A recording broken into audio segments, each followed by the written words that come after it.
안녕하십니까. 저는 충남대학교에서 교수를 하면서 재작년에 동물 복제 회사를 만들었어요. 그래서 동물 복제가 어떻게 사용이 되고 우리가 어떤 관심을 가지고 볼 수 있는가. 그래서 세계 최초의 복제 동물 돌리에서부터 제가 연구한 스너피까지를 이제 여러분들한테 한번 쭉 얘기를 하면서 동물 복제가 과연 우리가 어떻게 이용을 할 수가 있는가를 한번 얘기를 해볼게요. 자, 동물 복제라는 얘기를 들어본 사람 손 들어보세요. 예, 복제는 똑같은 게 복제예요. 뭐가 똑같냐? 유전자가 똑같은 게 복제예요. 자, 일란성 쌍둥이는 복제일까요, 아닐까요? 복제예요. 일란성 쌍둥이는 유전자가 똑같아요. 그래서 복제나 마찬가지예요. 그런데 이란성 쌍둥이는 쌍둥이 중에 각자 얼굴이 틀리고 모습이 틀린 사람들은 이란성 쌍둥이라고 얘기하는데 그 쌍둥이들은 유전자가 달라요. 근데 일란성 쌍둥이들은 중간에 이 수정란이 반으로 쪼개져서 두 사람이 되는 거예요. 그래서 일란성 쌍둥이라고 그렇게 얘기를 해요. 그런 일란성 쌍둥이를 만드는 것이 동물 복제라고 할 수가 있어요. 그래서 제가 이야기를 할 순서는 이렇게 할 건데, 자, 1997년도에 여러분들 태어나기 전이죠, 그렇죠? 여러분들 태어나기 전에 복제양 돌리라는 이 양을 만들었어요. 이게 영국 사람이 만들었는데 이때는 이 전까지는 정자와 난자가 있어야지 생명체가 될 수 있다라고 그렇게 알고 있었어요. 그런데 이때부터는 포유동물에서 난자와 세포만 있으면 한 개체를 한 동물을 만들 수 있다라는 이제 그게 증명이 된 거예요. 그래서 이때부터 이제 그 동물 복제 연구들이 활발하게 진행이 됐는데 어떤 식의 연구를 하느냐면 처음에 사람들은 우리가 여러분 한우고기 좋아하죠? 한우고기를 보통 한우 한 마리가 500kg 정도 되는데 2배 되는 1톤짜리 아주 굉장히 큰 한우를 복제하면 우리가 2마리 키울 걸 1마리만 키워도 된다. 그래서 우리가 좋은 소고기를 싼 값에 먹을 수 있다. 그런 생각을 했었어요. 그리고 우리가 키우는 애완동물도 복제를 하면 내가 평생 키울 수 있다라는 생각을 했고, 그다음에 멸종위 기종, 우리 뭐 늑대라든지 또는 여우라든지 그런 늑대 이런 멸종위 기종을 복제를 하면 계속 우리 곁에 둘 수 있다. 환경 오염이 되고 환경 파괴가 돼도 둘 수 있다라고 단순하게 생각을 했었어요. 그런데 과학자들은 다른 생각을 하게 됩니다. 바로 동물들을 이용해서 의약물질을 만들거나 또는 사람이 필요한 장기를 만들어 보자. 그런 생각을 하게 돼요. 그래서 동물을 복제를 하면서 동물이 가진 유전자를 사람하고 비슷하게 만들거나 아니면 사람이 가진 유전자를 동물한테 집어넣어서 사람화시키는 그런 복제를 시도를 하게 됐어요. 그래서 동물 복제가 그러면 어떻게 이루어지는가를 이제 잘 보면, 자, 이게 이제 멍멍이인데 이제 아저씨가 멍멍이를 좋아하고 멍멍이를 이제 복제를 많이 해요. 그래서 이 멍멍이의 귀에서 여러분들 새끼 손톱 정도 되는 그런 조직을 떼내요. 떼낸 다음에 실험실로 갖고 와서 세포를 배양을 하게 됩니다. 그런 다음에 세포가 배양이 되게 되면 세포도 주기가 있어요. 나중에 이제 볼 텐데 그런 주기에 맞춰서 이렇게 준비를 하고 그 다음에 난자를 준비를 해요. 난자는 이렇게 핵이 있는데 실험실에서 난자의 핵을 이렇게 빼내요. 빼낸 다음에 준비된 세포하고 핵이 빠진 난자하고 이렇게 결합을 시켜요. 그런 다음에 순간적으로 굉장히 센 전기를 이렇게 주게 되면 얘가 난자와 정자가 수정이 됐다라고 착각을 해요. 그러면서 대리모의 자궁에다 이식을 하게 되면 얘하고 똑같은 애들을 복제해낼 수가 있어요. 그런데 이건 이제 단순한 복제인데 아까 의약품을 만들거나 사람의 장기를 만들 때는 어떻게 하느냐? 다 똑같아요. 똑같은데 세포를 준비하고 이제 세포가 자라면 여기에다가 유전자를 집어넣어요. 이 세포에다가. 그러면 보라색 세포가 노란색으로 변해요.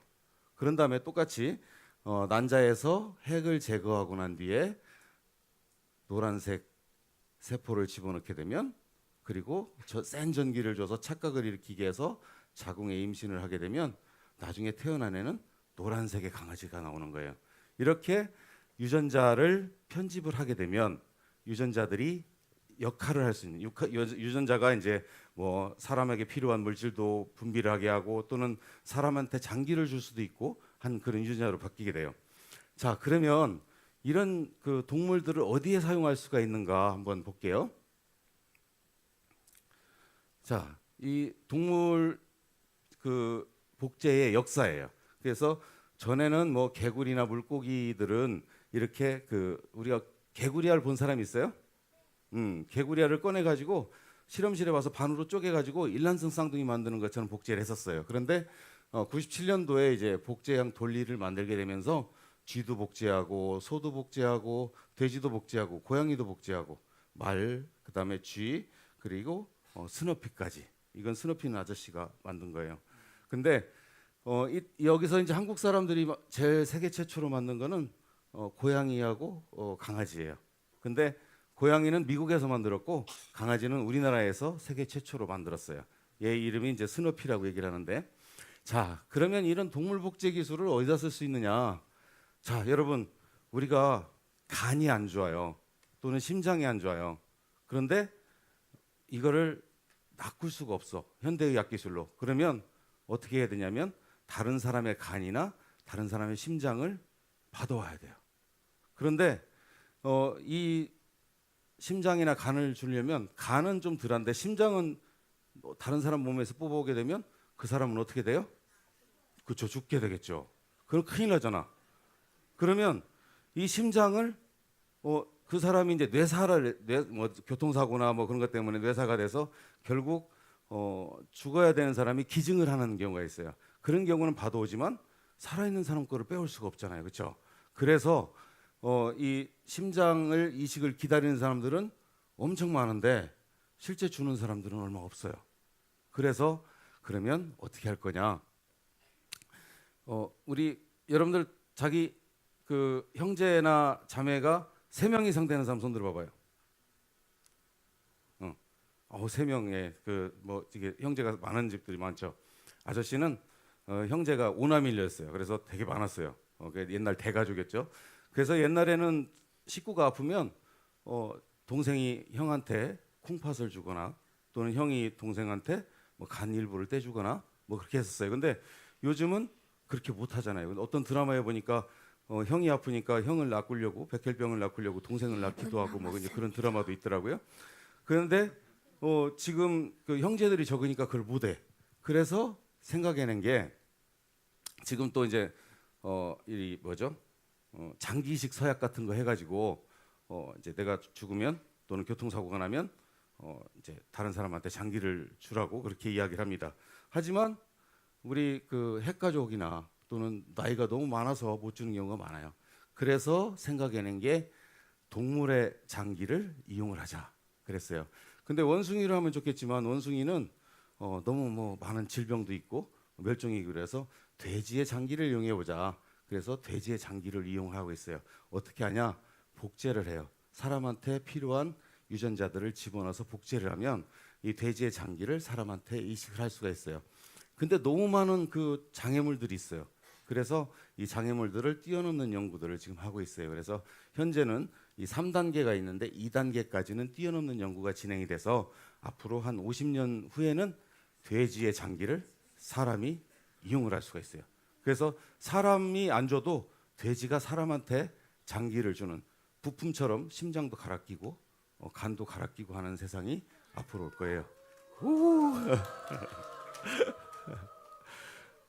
그다음에 이제 뭐 줄기세포가 있는데 이거는 여러분들한테 그 뭐 줄기세포는 만능 치료 줄기세포다. 이것도 복제로 만들 수 있다라고 이제 간단히 이야기를 하겠고요. 그래서 세포 복제는 이제 체세포 복제는 어떻게 할 수 있냐면 이런 장기도 만들 수 있고 또 아바타 동물도 만들 수 있어요. 우리가 아플 때 신약을 치료약을 넣는데 사람을 한테 직접 못 주고 동물들한테 주는 그런 아바타 동물을 만들기도 하고 특수 동물도 만들기도 합니다. 자, 그러면 이제 마지막으로 여러분들이 좋아하는 강아지들. 이제 이게 세계 최초의 복제계 스너피고요. 그 새끼 낳았을 때 처음에 이제 젖을 빨 때 그 사진이에요.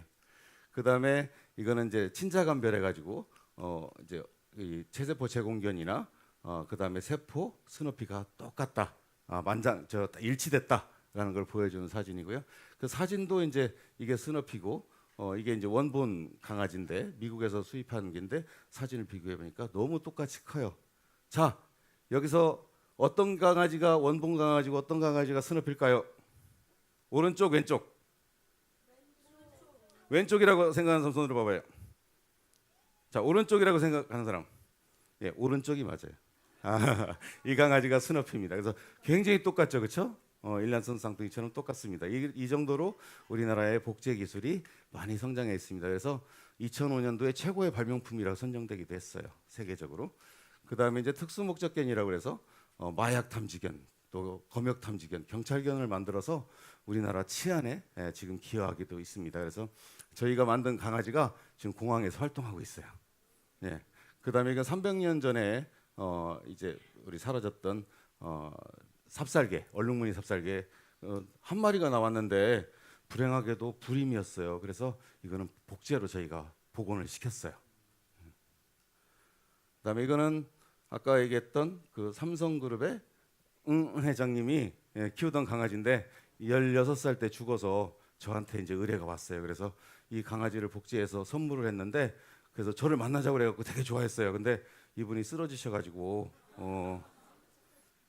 망했어요. 그래서 다음에 뭐 이제 이런 경우가 있으면 빨리 만나야 될 것 같아요. 예. 자, 그런데 이게 사람들이 악용을 할 수가 있어요. 사람 복제를 해서 자기의 어떤 아플 때 쓰려고 하는 뭐 그런 나쁜 생각을 할 수 있는데 그런 나쁜 생각을 하면 절대 안 되고 양심적으로 그런 과학에 임해야 된다는 얘기를 끝으로 마치겠습니다. 고맙습니다.